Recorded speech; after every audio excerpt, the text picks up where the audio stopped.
Hello everyone, welcome to engineer study circle. आज date है 9 फरवरी और 9 फरवरी से जितने भी इंपॉर्टेंट क्वेश्चंस होते हैं वो सब हम लोग इस वीडियो में डिस्कस करेंगे। तो आप इस वीडियो को लास्ट तक देखिए। आप एक ही मिनट तक इस वीडियो को देखिए। अगर आपको इसको कुछ हेल्पफुल लगता है और आपको समझ में आता है तो आगे आप कंटिन्यू करिए और हमारे टेलीग्राम चैनल को ज्वाइन कर सकते हैं, ताकि आपको जितने भी एजुकेशन वीडियोस हैं उनके सारे आपको पीडीएफ फाइल आपको मिल सके। तो आप हमारे टेलीग्राम चैनल को डिस्क्रिप्शन बॉक्स से लिंक पे क्लिक करके वहां से ज्वाइन कर सकते हैं। तो चलिए स्टार्ट करते हैं। फर्स्ट क्वेश्चन है, हाल ही में विक्रम साराभाई अंतरिक्ष केंद्र के नए निदेशक कौन बने हैं? ठीक है, तो जो विक्रम साराभाई अंतरिक्ष के जो नए निदेशक बने हैं वो डॉक्टर उन्नी कृष्णन अय्यर बने हैं। ठीक है, और जो भारत के अंतरिक्ष के जो डॉक्टर विक्रम साराभाई हैं, ये इन्हें जनक कहा जाता है। अंतरिक्ष के ये जनक कहे जाते हैं। इन्होंने इसरो में अपने बहुत सारे योगदान दिए हैं। इनका जन्म 12 अगस्त 1919 में हुआ था और इनकी मृत्यु 30 दिसंबर 1971 ईस्वी में हुई थी। आगे मूव करते हैं। जो विक्रम साराभाई थे ये क्या है? ये सबसे प्रमुख वैज्ञानिक और खोजकर्ता थे जिन्होंने ज़्यादातर अपना सारा टाइम या जो सब कुछ भारतीय अंतरिक्ष प्रोग्राम के लिए ही दे दिया, इसलिए उन्हें भारतीय अंतरिक्ष प्रोग्राम के जनक भी कहा जाता है। इनको 1962 में भटनागर मेडल दिया गया था, शांति स्वरूप दिया गया था, और 1996 में पद्म भूषण और 1972 में पद्म विभूषण से सम्मानित किया गया था। और जो विक्रम साराभाई थे इन्होंने 1966 से 71 तक क्या किया था? भौतिक अनुसंधान प्रयोगशाला में कार्य किया था। और डॉक्टर विक्रम साराभाई परमाणु ऊर्जा आयोग के ये अध्यक्ष भी थे। सरकार ने लता मंगेशकर पुरस्कार की घोषणा की है, तो किस राज्य सरकार ने की है? मध्य प्रदेश ने की है। इन्होंने लता मंगेशकर के जन्मदिन पर उनके उपलक्ष्य में लता मंगेशकर पुरस्कार की घोषणा की है। अब जो लता मंगेशकर थी तो इनको 1969 में पद्म भूषण से सम्मानित किया गया था। 1989 में दादा साहब फाल्के सम्मान दिया गया था और इनको 1999 में क्या किया गया था? पद्म विभूषण दिया गया था। और 2001 में इनको भारत रत्न से भी क्या किया गया था? सम्मानित किया गया था। आगे मूव करते हैं। इंदौर में इनका जन्म हुआ था और इनके नाम से मध्य प्रदेश में क्या किया गया है? अब लता मंगेशकर अब जो पुरस्कार है वो संगीतकार को दिया जाएगा। जितने भी संगीत क्षेत्र में कार्य करने वाले लोग होंगे उनको क्या किया जाएगा? लता मंगेशकर पुरस्कार से दिया जाएगा। और एक ये राष्ट्रीय स्तर का पुरस्कार होगा।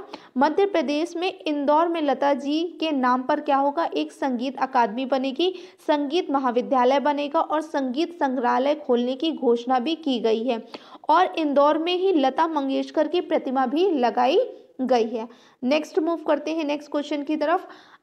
फरवरी 2022 एएफसी महिला एशियाई कप खिताब जीतने के लिए चीन ने किस देश को 3-2 से हराया है?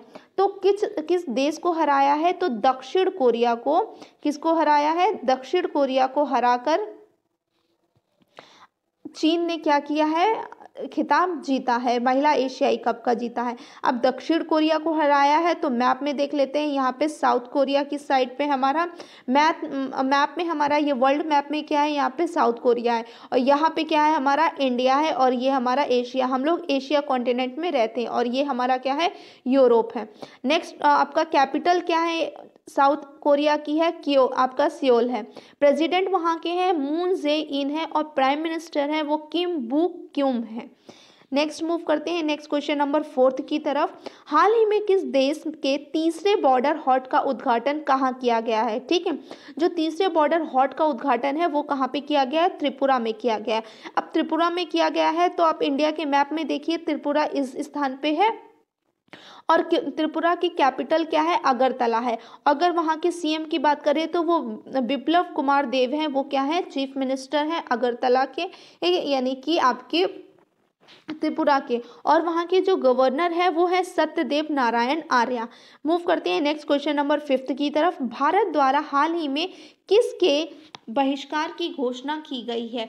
तो भारत के द्वारा किसके बहिष्कार की घोषणा की गई है? तो भारत ने बीजिंग में विंटर ओलंपिक के जो राज नाइट पर क्या किया, उन्होंने बहिष्कार की घोषणा की है। उन्होंने क्या किया, बहिष्कार की घोषणा की है। तो बहिष्कार की घोषणा उन्होंने किस लिए की है, आइए जानते हैं। और बहिष्कार करेंगे और क्यों करेंगे ये जानते हैं। क्योंकि जो भारतीय विदेशी मंत्रालय है उन्होंने कहा है कि पीएलए के गलवान घाटी के जो कमांडर को शीतकालीन ओलंपिक मशाल देकर चीन द्वारा सम्मानित किए जाने पर कहा है कि अफसोस की बात है कि चीन ने ओलंपिक जैसे आयोजन का राजनीतिकरण किया। ये जो ओलंपिक थे ये 4 फरवरी से 20 फरवरी तक होना है। कहाँ पे होना है, चीन यानी चाइना यानी कि बीजिंग में होना है। नेक्स्ट मूव करते हैं क्वेश्चन नंबर 6 की तरफ। हाल ही में आईएनएस विक्रांत पर किसका परीक्षण किया गया है, तो राफेल लड़ाकू विमान के समुद्री संस्करण का क्या किया गया है, इसका सफल परीक्षण किया गया है। आत्मनिर्भर भारत ने मेक इन इंडिया के तहत तैयार हुए देश के पहले विमान वाहक युद्धपोत विक्रांत का समुद्री परीक्षण बुधवार से ही शुरू हो गया था और जुलाई में इसके तटीय परीक्षण भी क्या हो गए, अब सफल रहे हैं। तो उसके बाद में क्या है, उम्मीद है कि परीक्षण सफल रहे हैं तो विक्रांत 2022 में नौसेना की ताकत और बढ़ाएगा। ठीक है, नेक्स्ट मूव करते हैं क्वेश्चन नंबर 7 की तरफ। मेघालय के मुख्यमंत्री श्री कोनराड संगमा ने हाल ही में किस का उद्घाटन किया है, तो उन्होंने शिलोंग प्रौद्योगिकी पार्क का क्या किया है, उद्घाटन किया है।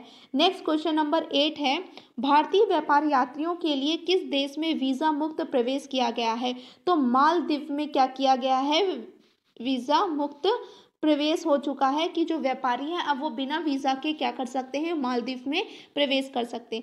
नेक्स्ट क्वेश्चन नंबर है 9 है, हाल ही में कहाँ रथ सप्तमी त्यौहार मनाया गया है, तो कहाँ पे मनाया गया है, आंध्र प्रदेश में मनाया गया है। अब आंध्र प्रदेश में मनाया गया है तो मैप में देखिए ये क्या है, आंध्र प्रदेश है। आंध्र प्रदेश की कैपिटल है अमरावती है और वहाँ के जो चीफ मिनिस्टर है वो YS जगन मोहन रेड्डी है और जो गवर्नर है वो कौन है, विश्वभूषण हरिचंदन। ये कौन है, आपके आंध्र प्रदेश के गवर्नर हैं। नेक्स्ट मूव करते हैं क्वेश्चन नंबर 11 की तरफ। लखनऊ में यूपी विधानसभा चुनाव के लिए कौन सा राजनीतिक दल अपना घोषणा पत्र जारी करेगा, तो कौन सा दल जारी करेगा, बीजेपी जारी करेगा। कौन करेगा, बीजेपी करेगा। नेक्स्ट मूव करते हैं क्वेश्चन नंबर 12 की तरफ। चक्रवात बित्सराई किस देश में तेज हवा और बारिश लेकर आया है, तो मेडागास्कर। तो जो चक्रवात है वो कहाँ पे लेकर आया, मेडागास्कर में लेकर आया है, तेज हवा और बारिश लेकर आया है। उस चक्रवात का नाम क्या दिया गया है, बत्सराई दिया गया है, वो इस तरीके से है। नेक्स्ट मूव करते हैं क्वेश्चन नंबर 13 की तरफ। किस देश की पार्टियों ने राष्ट्रपति के लिए सांसद के वोट का बहिष्कार किया है, तो किस देश के, तो इराक के। जो इराक के पार्टी के नेता हैं उन्होंने राष्ट्रपति के लिए जो संसद के वोट का आप क्या कर दिया, बहिष्कार कर दिया। वहाँ के इराक के जो प्राइम मिनिस्टर है वो कौन है, मुस्तफ़ा अब्दुल लातिफ और मिश्तात। ये कौन है, प्राइम मिनिस्टर है इराक के। तो अगर आप मैप में देखेंगे ये वर्ल्ड मैप है और इराक आपका कहाँ पे है, यहाँ पे है। नेक्स्ट मूव करते हैं क्वेश्चन नंबर 14 की तरफ। हाल ही में सुरक्षित इंटरनेट दिवस कब मनाया गया है, तो सुरक्षित इंटरनेट दिवस 8 फरवरी को मनाया गया है। और ये क्यों मनाया गया, ये महिलाओं और बच्चों की इंटरनेट से सुरक्षित रखने के लिए उनको, तो ये वो दिवस मनाया जाता है। नेक्स्ट मूव करते हैं क्वेश्चन नंबर 15 की तरफ। हाल ही में भारत के कौन से मोहम्मद इश्किया ने शीतकालीन ओलंपिक के उद्घाटन समारोह में भारत की दल की अगुवाई की है, तो किसने की है, मोहम्मद आरिफ खान ने की है। किसने की है बच्चों, मोहम्मद आरिफ। तो आपको ये सेक्शन बहुत अच्छे से समझ में आ गया है। अगर आपको ये सेक्शन आपको पसंद आता है तभी आप इसको लाइक करिए, अपने फ्रेंड्स के साथ में शेयर कर सकते हैं और जल्दी से इसको आप क्या कर लीजिए, सब्सक्राइब कर लीजिए ताकि आपको एजुकेशनल वीडियोज़ के क्या मिल सके, नोटिफिकेशन मिल सके। Thanks for watching and have a good night.